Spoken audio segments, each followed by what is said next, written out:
All right, you guys, welcome back. Today we're going to discuss looking towards the future. Sometimes when you look towards the future, I know it seems very hard and like miles and miles away. But if you're taking small steps to move towards the future, such as if your future looks good, if you're buying a house or buying a car, then start with small things like working on your credit, trying to build credit, paying off smaller bills than larger bills. If your future involves in getting married and you don't have that significant other in your future right now, then once you get yourself together, then that person will come along. People always say, oh my God, I'm just praying for the right man. I'm praying for the right man. You're praying for the right man, but it's not quite the right time. Sometimes when you think that it's your time, God sees some things inside to say, not quite yet. I need you to fix this, or I need you to work a little bit hard on this. Because sometimes we think we did everything possible. Then we say, okay, I'm ready. He's right here. This is mine. And then you're like, not yet. I'm like, I know that this is the perfect man. Not yet. Your perfect mate or your perfect guy, your perfect girl, that perfect person will come to you in your eyes, because no one is perfect, but that perfect person will come to you in your eyes when you least expect it. I can give you a personal story about me and my husband.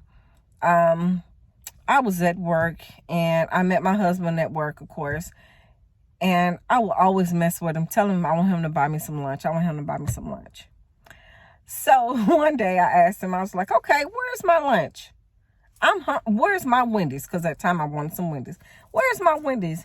And he said, you know what? I don't have time to go and get you no Wendy's. But he gave me the money to go and get me Wendy's. I was like, okay.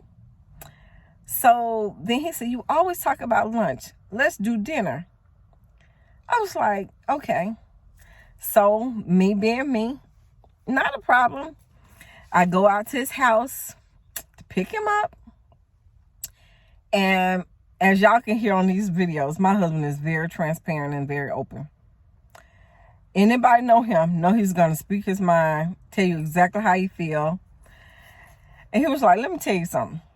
My check was not right at my job. I do not have no money, but I still want to hang out with you.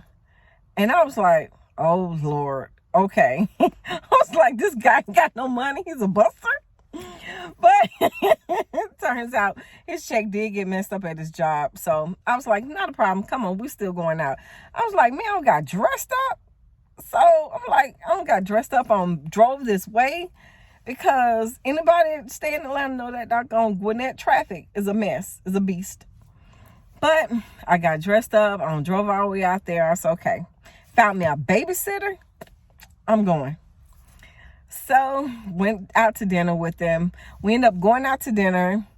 We went to the movies. I think we was going to go bowling that night, but we couldn't get a lane or something. So we ended up going to the movies. We seen some movie. And then we ended up going back to his house, talking half of the night.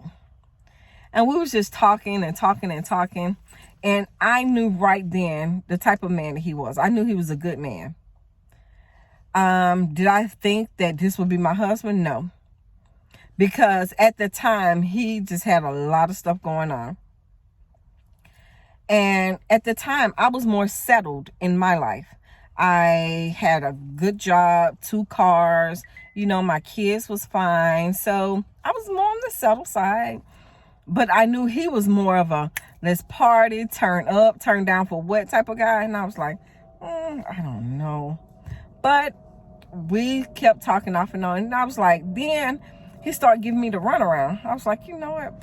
I'm out. One day he happened to call me.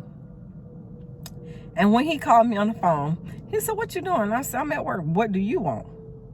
Because you don't gave me the runaround. I know you don't want me. I know you don't want me.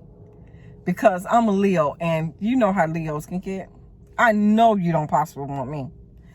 He was like, I was just calling you because I miss you. Oh, you miss me now? Oh, okay. So then he was like, yeah, I miss you. He's like, I want you to come over. I'm come over to your house for. I ain't lost nothing over there.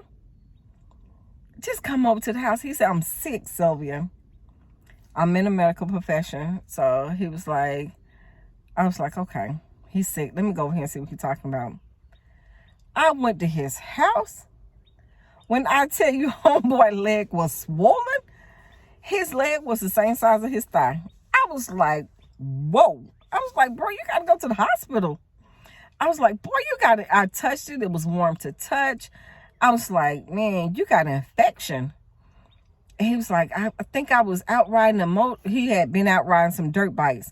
He was like, I think I got bit by a spider. I said, your leg is infected. He was like, can you please take me to the doctor tomorrow? Because I told him, I said, I can't take you today because I had a part-time job. I can't take you today because I'm on my way to my part-time job. So he said, can you please take me to the doctor tomorrow? I was like, okay, I'll take you to the doctor. So I called off of work. I took him to the doctor. The doctor was like, good thing she brought you in, because if I didn't bring him in, possibility he could have lost his leg or anything like that, because that infection had started to spread up. It was going in through his bloodstream. It was a real bad situation. Took him to the doctor, got his antibiotics. I was there all day with him. He came home with some orders for me I had to squeeze the poison out of his leg, all the infection out of his leg. He had to get in a hot tub, and I just squeezed his leg to try to get all the bad stuff out, so that way the antibiotics can really get into his system. I went and got him some dinner. I gave him a pain pill, told him to get in the shower. Gave him a pain pill when he was getting in the shower. Gave him an antibiotic, and I said, okay, this is going to hurt. I need you to bite down on the towel because it's coming. And then a little part of me, I was like, yes, I get the pen back. But but I was like, nah, for real. I was like, oh my God, I'm trying to help him. So I really took my time, and I was squeezing all that stuff out. That stuff was just pouring out. I mean, just gushing. I had on gloves, of course. So then after I did that, I dressed his leg and let it drain the rest of the night. So then I left. I said, well, all right then, it was nice seeing you. He was like, what? You ain't coming back? No. I was like, it was nice seeing you. He was like, you just gonna leave me? Yeah. I said, call them other girls who you thought that was more important to me. I'm pretty sure somebody can come over here and help you. Or call the people you went out and partied with and you stood me up. Pretty sure somebody can help you.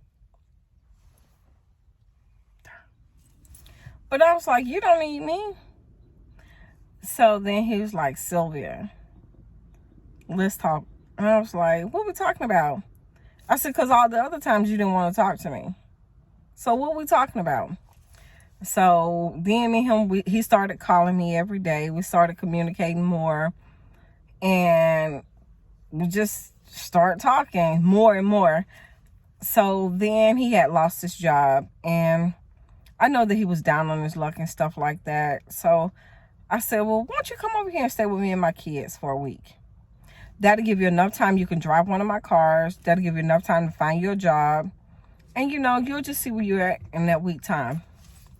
So he came over there and stayed with me for 1 week. Within that week, he had a good job. He's working for the Kidney Foundation. He had a good job. And at the end of that week, we had a family meeting with me and my children. And he said, how y'all feel about me moving in? And I said, well, you got to, this is a family right here. If you're taking me, you're taking my kids. I got 3 kids. I got a daughter and 2 sons. So everybody was like, yeah, because they was happy. The kids love him. And my youngest son at that time was 2.5 going on 3. And my daughter, she was, I think she was like 10 or 12. So everybody was happy that he came into the household or whatever. So once he came into the household, he became that father figure. I would say 6 months down the line. No, when he was 6 months. He moved in I think, December. He moved in December. When he moved in December, February, he asked me to marry him on Valentine's Day. I will never forget it. So he was just bugging me all that day. He was just trying to start an argument. And I was like, what is this dude's problem? You know? So then he said, I want to talk to you. And he was like, if you don't want me, da da da da. I'm like, this nigga done lost his mind. So I didn't mean that. But I was like, this dude done lost his mind. So then he was like, come here. So we went up to the room. I was heated. I was just hot because, you know, I'm like, man, we've been good. What's wrong with him? He don't got on his feet and acting a little funny towards me. What's up? So he was laying on the bed and he said, come here. So I laid on top of him and I was like, what's wrong? And he was like, I want to ask you something. I want you to be honest with me. And I was like, okay, I've always been honest with you. What are you talking about? And he said, would you marry me? Oh my God. Oh my God. Waterfall City. Here it comes. I was like, yes, yes, yes. I was so excited. I had been married before, so this was my second marriage. And that's how it begins. You have to know a person's heart before you can say that this is my significant other, this is my husband, this is my wife. Once you know their heart and know they have that good intentions. My husband, he sounds really tough, like, oh, I'm not going to do this, I'm not going to do that. But at the end of the day, he has that unconditional love for me and my children. And that's why I'm with him to this day. Have we had some ups and downs? Oh, yes. In our relationship? Oh, yes. We have a lot of ups and downs. Yes, we have. The infidelity, things of that nature, but we made it through it. And he'll tell you to this day, I love my wife. My wife make me who I am. And I love my husband. My husband keep me grounded. He keeps me in a good headspace. Now, will we cut up together? Oh, yes, we would. But at the end of the day, no matter how much we fuss at each other, we ain't going nowhere. I'm not going nowhere, and neither is he. So when you're looking towards your future, make sure you're looking for all the right reasons. Sometimes people look towards the future and they look for financial. They look for financial. They look for security. That's okay too.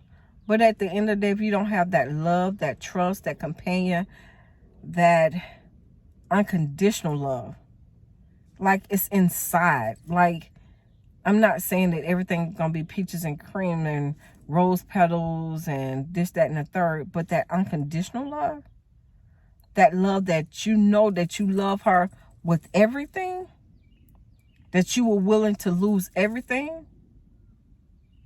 Now you got yourself somewhere then. All right, guys, I have been on this thing too long. I want you guys to like, comment, share, and subscribe. Thank you. Have a nice day.